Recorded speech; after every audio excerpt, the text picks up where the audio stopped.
침샘 보톡스 치료는 이렇게 비대해진 침샘의 사이즈를 줄여주어 미용적으로 만족도가 높은 시술 중 하나입니다. 인체에 지대한 해는 없기 때문에 안심하셔도 됩니다. 물론 침샘 비대증이 생기는 주요 원인이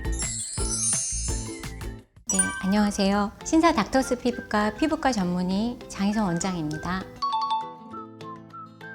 침샘 보톡스 치료를 정말 간단하게 설명해 드리겠습니다. 침샘 보톡스는 침샘 비대증을 줄여주는 치료로 보톡스를 사용하여 비대해진 침샘의 크기를 줄여주는 시술입니다. 침샘이 비대해지면 얼굴 형태를 변형시킬 수 있는데 주로 하안면이 넓어짐으로 피부가 더 넓어져 보이고 얼굴 옆선이나 턱 라인이 둔해 보이게 됩니다. 침샘 보톡스 치료는 이렇게 비대해진 침샘의 사이즈를 줄여주어 하안면을 갸름한 라인으로 만들어주기 때문에 미용적으로 만족도가 높은 시술 중 하나입니다.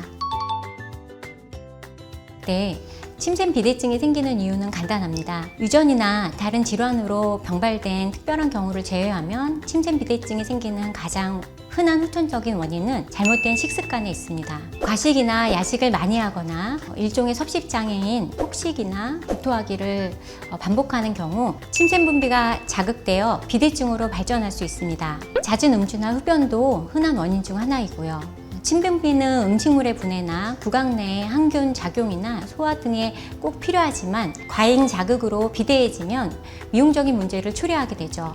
따라서 침샘 보톡스 치료를 하실 경우 잘못된 식습관을 같이 교정하셔야 치료 효과가 오래 유지될 수 있습니다.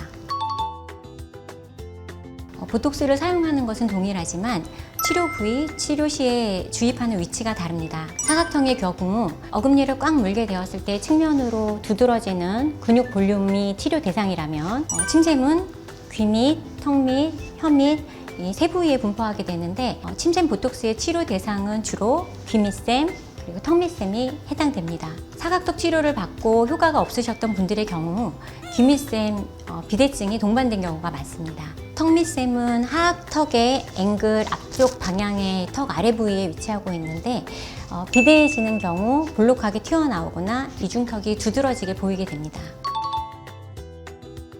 사각턱은 어금니를 꽉 깨물었을 때 얼굴 측면에 단단하게 튀어오르는 근육 볼륨이 앉아주면 사각 보톡스가 적합하고 침샘의 경우 귀 밑샘, 턱 밑샘의 위치를 만져보았을 때 멍울이 만져지거나 혹은 전체적으로 사각턱이 두드러지고 이중턱 라인이 둔해져 보이는 경우 의심해 볼 수 있습니다. 둘 다 있다면 사각턱 보톡스와 침샘 보톡스를 동시에 치료하시는 것이 필요한데 이런 경우 피부과 전문의와 상담 후에 정확히 진단받고 치료받으시는 것이 중요하겠습니다.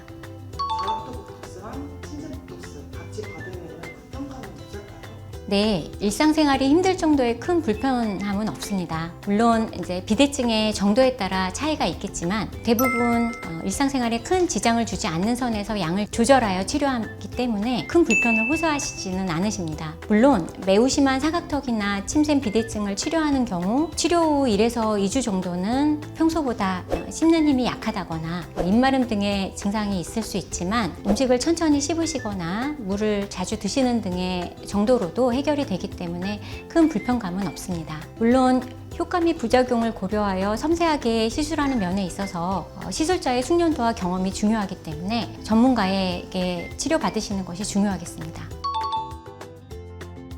우선 보톡스 제품을 고를 때 너무 저렴한 제품은 피해 주시고 처음부터 내성이 적은 제품을 선택하시는 것이 좋은 선택입니다. 내성이 적은 국산 제품으로는 코오톡스라는 제품이 있고 수입 제품으로는 제오민이 있습니다. 제오민이 오리지널 제품이므로 내성이 많이 걱정되시는 분들은 제오민을 추천드립니다. 추천 대상은 4가지로 분류해서 말씀드리겠습니다. 첫 번째, 사각턱 보톡스 치료 후 효과가 없으신 분. 두 번째, 아무리 운동을 많이 해도 얼굴살이 잘 빠지지 않으시는 분. 세 번째, V라인을 원하시는 분. 네 번째, 침샘 비대증으로 턱 라인이 울퉁불퉁하신 분이 해당되겠습니다. 침샘 보톡스는 침샘의 비대 정도가 크지 않아도 얼굴 윤곽에 약간의 변화가 시작되고 있다면 늦지 않은 시기에 치료를 받으시는 것이 좋겠습니다. 유지 기간은 짧게는 3에서 4개월, 길게는 5에서 6개월 정도 평균적으로 유지됩니다.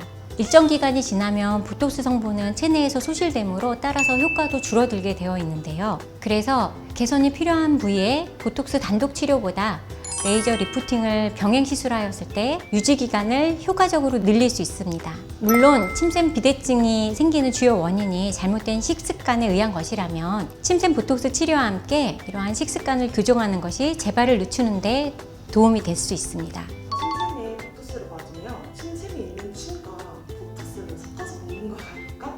라는 가능성이 있네요. 그렇게 생각하실 수도 있을 것 같아요.